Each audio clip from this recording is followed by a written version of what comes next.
Fast and Furious franchise is back with its latest installment, Fast X. So see if this new film is worth your time.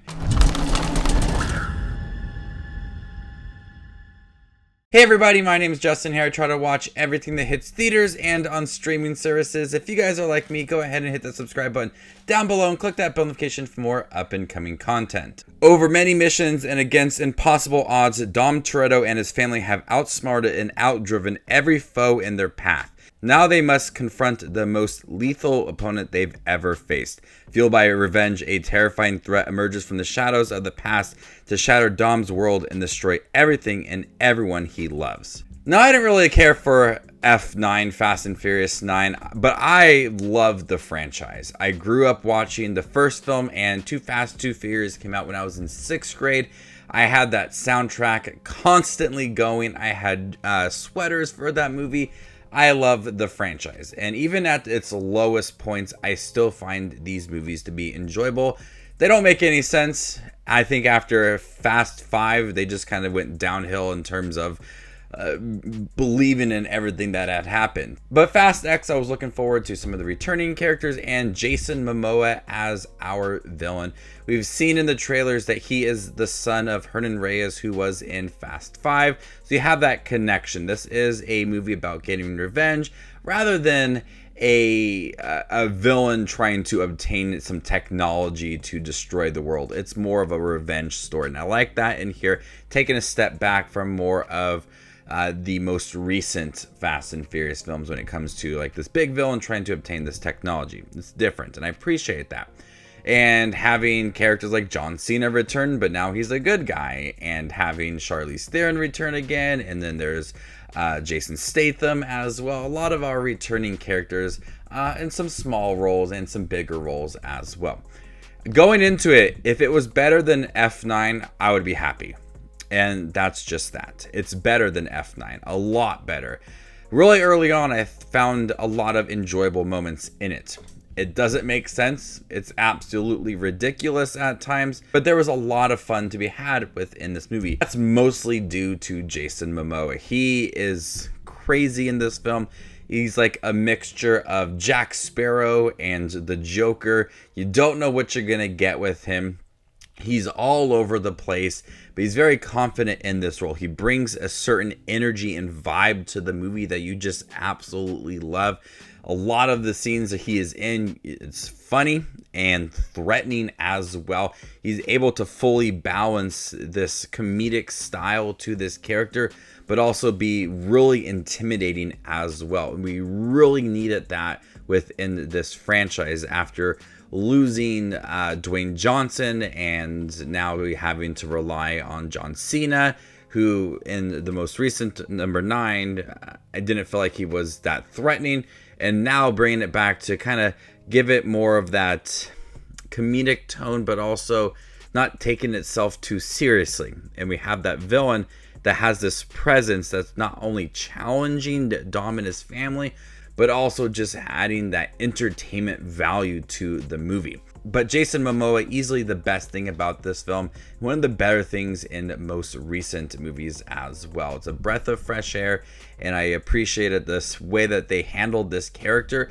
and also connecting him to Fast 5. There was a lot of callbacks and moments of Fast 5 where we see those scenes play out in the 5th film where Brian and Dom had their cars hooked up to the vault. And so we saw that kind of play out, but with Jason Momoa in it as well.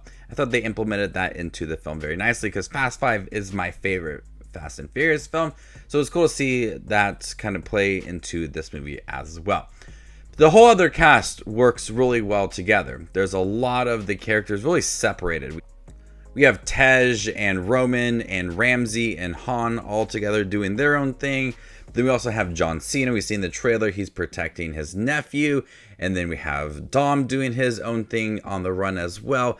So the group's really separated. And I think back to a lot of the Fast and Furious films, and what makes certain films just so fun to watch is them all together.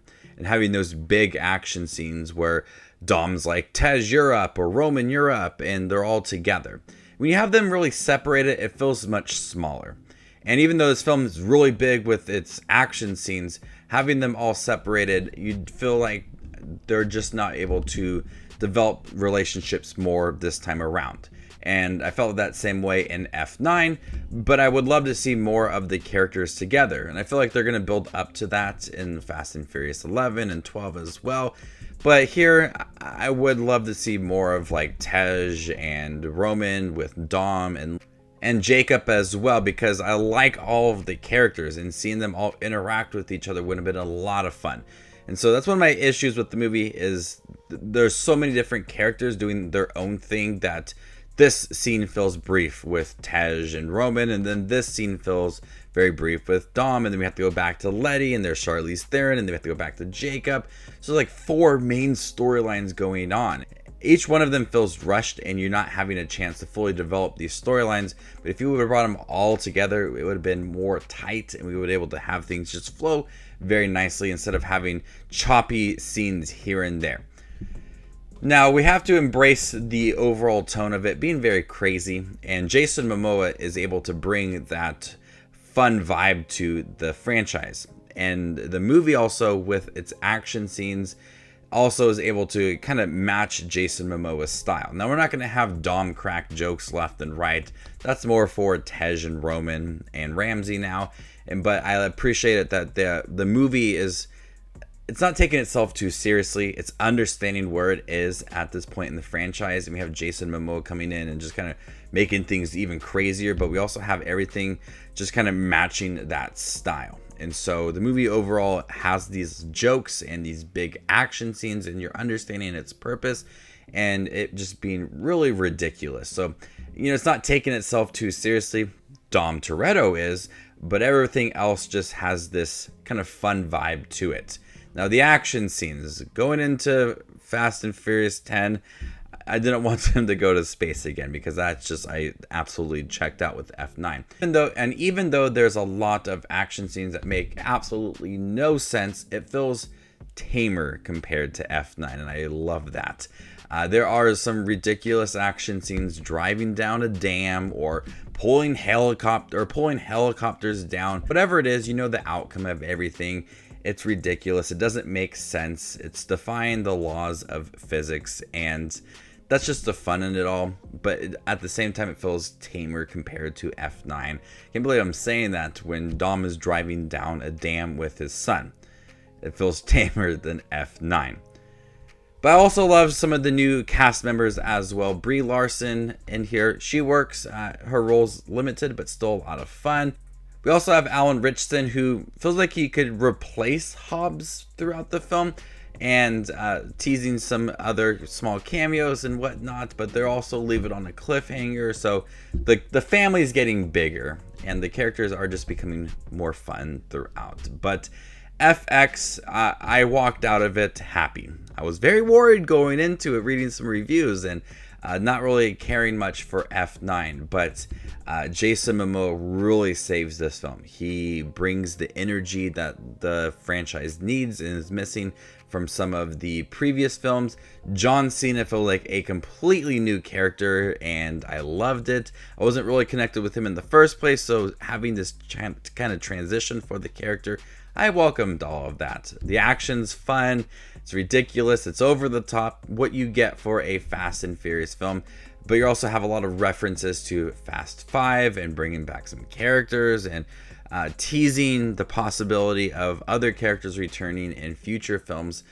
The way that Jason Momoa is in the film and wanting to target anybody who was involved in the killing of his father.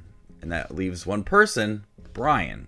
So, what are you going to do moving forward with Brian, knowing that Jason Momoa wants to target everybody that's involved with the killing of his father? So, we'll see what happens down the road. But overall, Fast X, it was a lot of fun. Ridiculous. I didn't believe anything ever within this film, but I still had a lot of fun with it. The characters are likable. Jason Momoa is a great villain.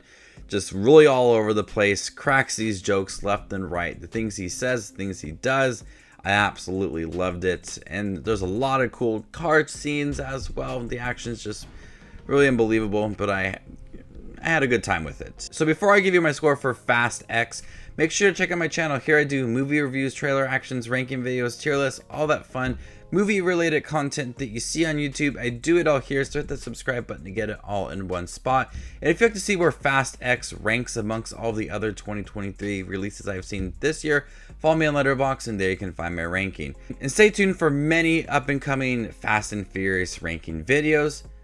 I'm gonna go ahead and give Fast X a B-. Thank you guys for checking out my review for Fast X, the latest Fast and Furious film. Have you guys seen it by chance? What'd you think about it? Let me know in the comment section down below, and stay tuned for more up and coming content like this. My name is Just Watches Movies, and you guys stay classy, YouTube.